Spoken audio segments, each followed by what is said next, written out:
wao ni hazina ya hekima. Na hoja nyingine na mapendekezo yaliyotolewa kwamba vijana wajitayarishe kuwa wazee wenye busara kama walivyosisitiza wachangiaji wengi.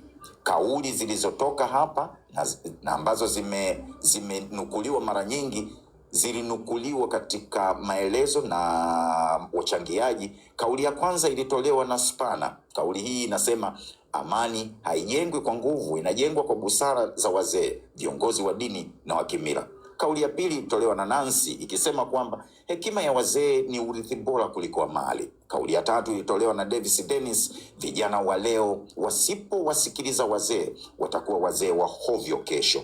Kauli nyingine ya Nyangata yenyewe inasema amani yetu ni tunu yetu, nchi yetu kwanza.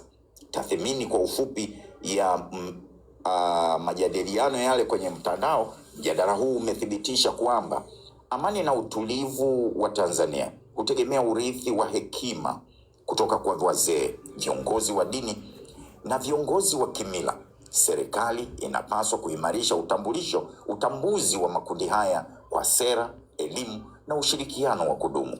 Sasa haya ni majadiliano ya message zile zilizokuwa zinatumwa na watu wakichangia, lakini message ya majadiliano kwa ujumla wake, message ya majadiliano kwa ujumla wake ambao wachangaji wengi wamejikita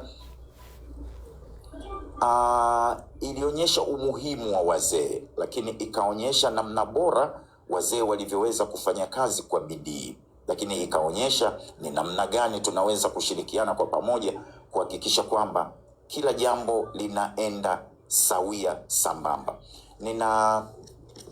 Ninataka niwape tathmini ya jumla ambayo tumejaribu kuchambua kutoka kwa wasikilizaji wote, waongeaji wote, na namna ambavyo kwa pamoja tumeweza kutoa hisia za kila mmoja.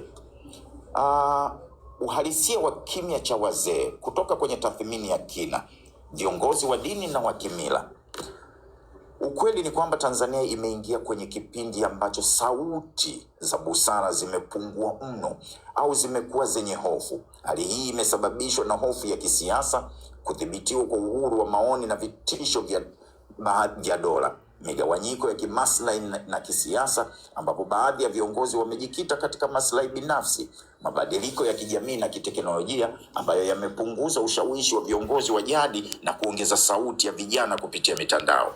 Uchovu na kukata tamaa kwa sababu sauti za wazee hawa hazisikilizwi tena au hazithaminiwi tena na watawala.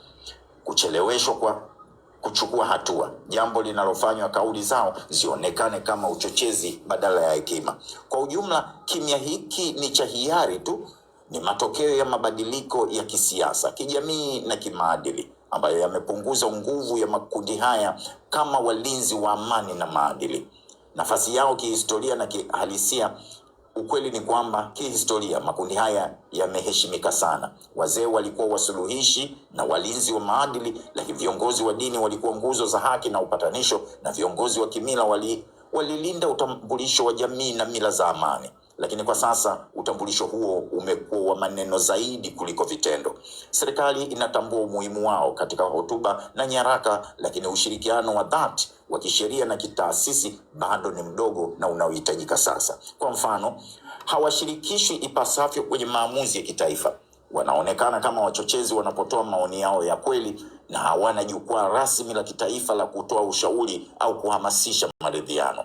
Mabadiliko ya maadili na umuhimu wa uvunjisho. Hapa kuna maporomoko makubwa ya maadili na yanayoathiri pande zote. Baadhi ya wazee wamepoteza heshima kutokana na mienendo yao ya zamani, tamaa za mamlaka au kushindwa kuendana na kizazi kipya. Vijana nao wamepoteza utamaduni wa kusikiliza na kuheshimu wazee. Hii imesababisha pengo la kizazi ambapo hekima haipitishwi na vijana hawapati tena mwongozo wa kweli.